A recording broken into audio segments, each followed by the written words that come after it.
Look, I want to talk to you about this in a very real way because losing fat and gaining muscle at the same time is something almost everyone wants, but most people secretly believe is impossible for them.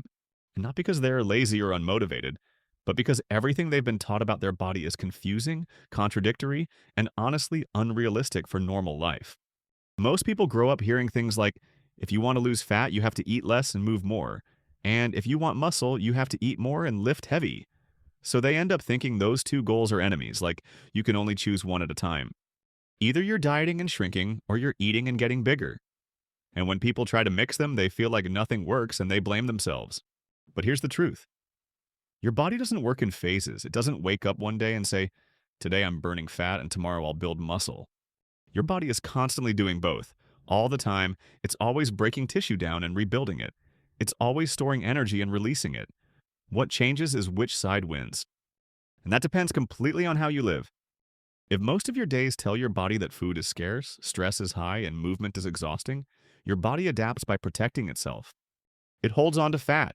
It lets go of muscle. It slows things down. Not because it hates you, but because it thinks you're in danger. If most of your days tell your body that food is stable, movement is regular, and strength is useful, your body slowly shifts. It becomes more efficient, stronger, leaner, more resilient. That's recomposition. It's not a trick. It's adaptation. The problem is that people try to force change instead of creating conditions. They starve. They overtrain. They punish themselves. They do things they hate. They last a few weeks. Then they crash. And then they think they failed. You didn't fail. The strategy failed. Now let's talk about training because this is where everything starts. Your body only keeps muscle if it thinks muscle is necessary. Muscle costs energy. It's expensive. It's heavy. It requires maintenance. If you don't give your body a reason to keep it, it will slowly get rid of it, especially as you get older. That reason is resistance. Not just moving, not just sweating. Resistance. It can be weights, it can be machines, it can be bands, it can be body weight. It doesn't matter. What matters is that your muscles feel challenged regularly. A lot of people think they work out, but they're really just repeating the same comfortable routine. Same exercises, same weight, same reps, same effort. Year after year, and the body says, okay, I know this. I don't need to change. Progress happens when you slowly ask for more. A little more weight, a little more control, a little more effort. Over time, you don't need to destroy yourself. You need to stimulate yourself. 3 or 4 good strength sessions per week is enough for most people. What matters is showing up consistently, even when you're tired, even when motivation is low, even when life is busy. Because muscle responds to patterns, not to perfect weeks. Now cardio. Cardio is good. Walking, cycling, swimming. Anything that keeps you moving is good for your heart, your brain, your mood, your blood sugar, your circulation. All of that matters. But cardio alone doesn't tell your body to keep muscle. If you only do cardio and eat less, your body becomes smaller, not stronger. You lose fat and muscle together. That's why so many people lose weight and still feel soft and weak. So think of cardio as support, not the foundation. Now food, because this is where most people get lost. People either eat too little or too much, rarely the middle. When you eat too little, your body panics quietly. It lowers metabolism, it breaks down muscle, it increases hunger, it prepares for famine. That's why extreme diets always rebound. When you eat too much, you gain fat. Simple.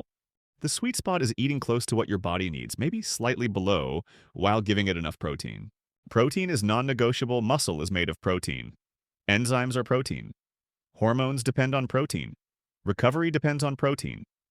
If you don't eat enough protein, your body has no reason to protect muscle. Most people think they eat enough. Most don't. You don't need to obsess. You just need to include it at every meal. Eggs, chicken, fish, yogurt, cottage cheese, meat, tofu, legumes, shakes if needed. Use what fits your life. Carbs are misunderstood. They are fuel. They help you train better, recover faster, feel stronger. The problem is not carbs. The problem is sugar and ultra-processed junk.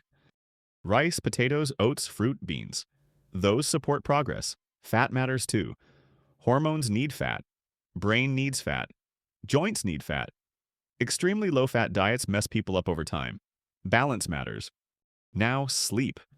This is where people sabotage themselves without realizing it. When you sleep badly, hormones shift. Testosterone drops, growth hormone drops, cortisol rises, hunger rises. Recovery slows. Fat loss becomes harder. No program beats bad sleep. 7 to 9 hours is part of the plan. Stress is similar. Chronic stress tells your body that it's not safe.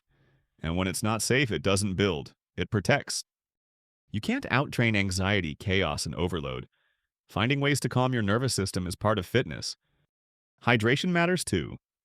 Being slightly dehydrated all the time reduces performance and recovery. Drink regularly. Now, expectations. This is where people quit. Recomposition is slow. The scale may not move. Sometimes it doesn't move at all. But your body changes. Waist shrinks, shoulders widen, posture improves, energy improves. Photos show it, clothes show it, confidence shows it. The scale lies. Supplements can help, but only after basics. Protein powder, creatine, omega-3, magnesium, vitamin D. Tools, not magic. So what does real life look like? It looks like training regularly, moving most days, eating enough protein, eating mostly real food, sleeping well, managing stress, and repeating this for months and years. No extremes, no punishment, no obsession, just habits. And here's the part nobody tells you. People who succeed long-term are not more motivated. They just stop negotiating with themselves. They decide this is who I am now. And their body follows. So if you remember one thing, remember this. You don't lose fat and gain muscle by fighting your body. You do it by making your body feel safe enough to build and challenged enough to change. And that works at any age.